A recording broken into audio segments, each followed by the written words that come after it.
বন্ধুরা, আমি রুমানা আজকে আপনাদের সঙ্গে শেয়ার করব বাটা মাছের রেসিপি।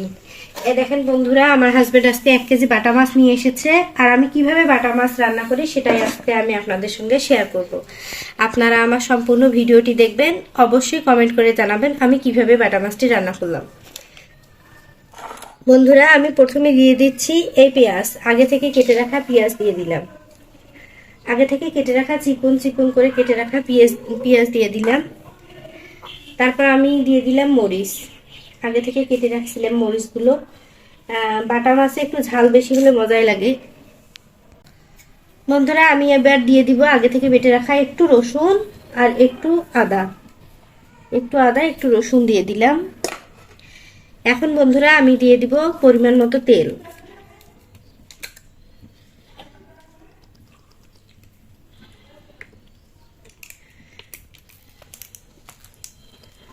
তেলটি দিয়ে দিলাম, এবার আমি দিয়ে দিব পরিমাণ মতো লবণ।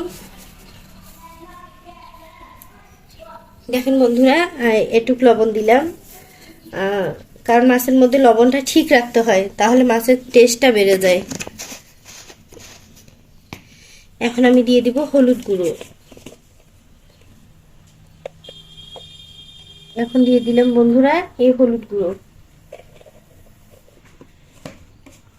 হলুদ গুঁড়ো দেওয়া হয়ে গেলে দিয়ে দিব হচ্ছে আগে থেকে বেটে রাখা মশলার গুঁড়ো। আমি সব মশলা এখানে অ্যাড করে গুঁড়ো করে রেখেছিলাম। বন্ধুরা, এখন আমি সম্পূর্ণ মশলা সুন্দর করে মেখে নিব।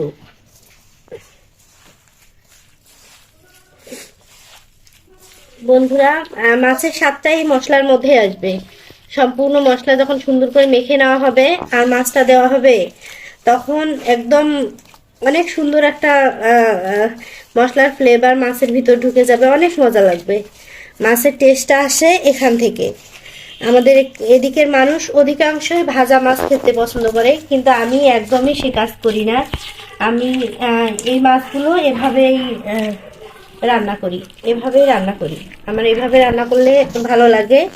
বন্ধুরা, আপনারা একদিন আমার মতো করে ট্রাই করে দেখবেন বাটা মাছ রান্না করা কত ভালো লাগে, অবশ্যই জানতে পারবেন। বন্ধুরা, এই দেখেন মশলাগুলো কত সুন্দর করে মেখে নেওয়া হয়ে গেছে। এখন আমি মাছটা দিয়ে দেব। বন্ধুরা, এখন আমি আগে থেকে ধুয়ে রাখা মাছটা তুলে দিব।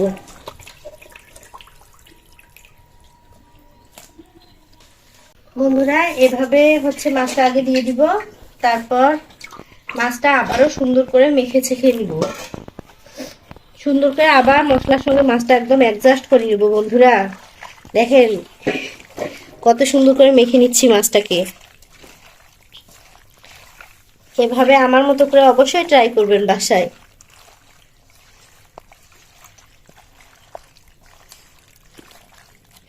বন্ধুরা, মাছটা আবার মাখানো হয়ে গেছে। এখন আমি মাছটাতে শুধুমাত্র আমার হাতটা ধুয়ে যেটুকু পানি লাগে সেটুকু পানি অ্যাড করব। সুন্দর করে মাছটা বসাই দিলাম, এখন হচ্ছে পানি অ্যাড করব।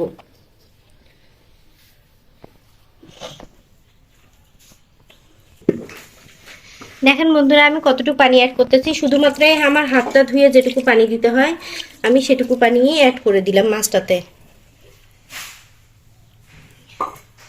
এখন আমি সুন্দর করে ঢাকনা দিয়ে চুলার মধ্যে বসাই দিব। আপনারা সম্পূর্ণ মাছ রান্নার ভিডিওটি দেখুন, আর অবশ্যই আমার মতো করে করার চেষ্টা করবেন। দেখবেন কত টেস্টি হয় মাছটা, অনেক ইয়ামি হয় এই মাছটা। আমি এইভাবে রান্না করব।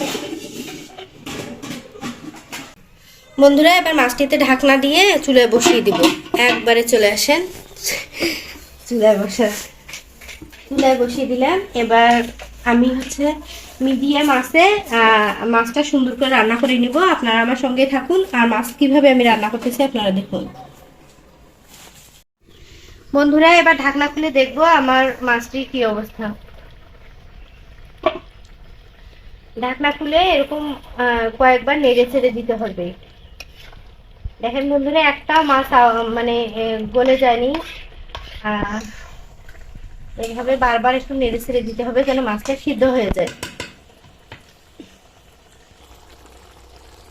বন্ধুরা এভাবে অনবরত 2-3 বার মাছটা নেড়ে চেড়ে দিতে হবে, যেন কোনো মাছ গলে না যায়, কোনো মাছের আঁশ খুলে না যায়।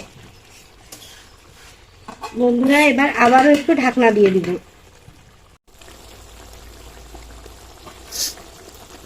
বন্ধুরা দেখেন আমার মাছটি কিন্তু সিদ্ধ হয়ে গেছে। এখন আর আমি খুন্তি দিয়ে নাড়বো না। এখন হচ্ছে গিয়ে মাছটা একটু পর পর আমি ছেঁকে ছেঁকে দিব। বন্ধুরা এরকম আমার মতো মোচা দিয়ে কে কে রান্না করেন মাটির চুলায়? আমি কিন্তু মাটির চুলায় মোচা দিয়ে রান্না করতেই ভালোবাসি, আমার ভালো লাগে। বন্ধুরা এটা হচ্ছে ভুট্টার মোচা। আমরা ভুট্টা আবাদ করি, সারা বছরই ভুট্টার মোচা দিয়ে রান্না করি। আমার শ্বশুরের অনেক বাঁশ বাগান আছে, বাঁশকড়ি আছে, আর হচ্ছে কি ভুট্টার মোচা, দুটো দিয়ে রান্না করি। বন্ধুরা দেখেন আমি যখন রান্না করি তখন আমার রান্নাঘরে কত সুন্দর প্রাকৃতিক দৃশ্য চলে আসে, প্রাকৃতিক বাতাস চলে আসে। আমি অনেক শান্তি পাই এই রুমে যখন রান্না করি। বন্ধুরা দেখেন কত সুন্দর করে নারকেল পাতাগুলো ধুলতেছে, সুপারি পাতাগুলো ধুলতেছে। কি একটা অসাধারণ মুহূর্ত, তাই না? আমার খুব ভালো লাগে এখানে বসে যখন রান্না করি। বন্ধুরা এদিক আমার মাছটি মোটামুটি হয়ে গেছে, তাই আমি আর খুন্তি দিয়ে নাড়বো না। এবার হচ্ছে দুপাশে ধরে একটু ঝাঁকিয়ে দিব। এভাবে ঝাঁকিয়ে দিলে কি হয় বন্ধুরা, মাছটা আর আঁশ খুলে যাবে না। এরকম করে বারবার একটু উল্টায় পাল্টায় দিতে হবে।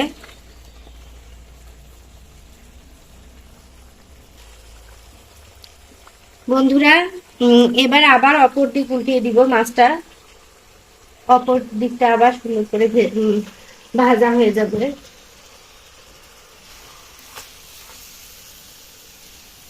এভাবে সুন্দর করে কয়েকবার উল্টায় পাল্টায় দিতে হবে মাছটা।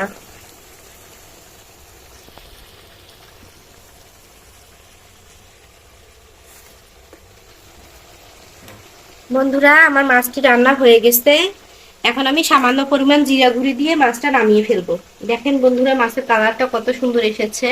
এরকম মাখা মাখা বাটা মাছের রান্না আমার খুবই পছন্দ, আমি এভাবেই রান্না করি। দেখেন বন্ধুরা আমার একটা মাছও কিন্তু হচ্ছে গিয়ে একটা মাছের আঁশও কিন্তু খুলে যায়নি। আপনারা সুন্দর করে দেখেন, একটা মাছের আঁশও কিন্তু খুলে যায়নি। আমি এভাবে বারবার উল্টায় পাল্টায় মাছটাকে ভাজি করলাম। আমি যখন সিদ্ধ হয়ে গেছে তখন কিন্তু কোনো চুন্নি আর লাগাইনি। দেখেন বন্ধুরা আমার মাছটি একটু হচ্ছে গিয়ে আঁশ খুলে যায়নি। ঠিক আছে বন্ধুরা, সবাই আমার এই মাছের ভিডিওটি অবশ্যই ট্রাই করবেন বাসায় করার, তাহলে বুঝতে পারবেন যে এই মাছটি এভাবে রান্না করলে কত টেস্টি হয়, কত ইয়ামি হয়। ঠিক আছে বন্ধুরা, সবাই ভালো থাকবেন, সুস্থ থাকবেন। আমার মাছ রান্নাটি হয়ে গেছে, এখন আমি নামিয়ে ফেলবো। আর অবশ্যই আমার নতুন বন্ধুদেরকে বলতেছি আমার চ্যানেলটিকে লাইক, কমেন্ট, শেয়ার ও সাবস্ক্রাইব করতে একটু ভুলবেন না।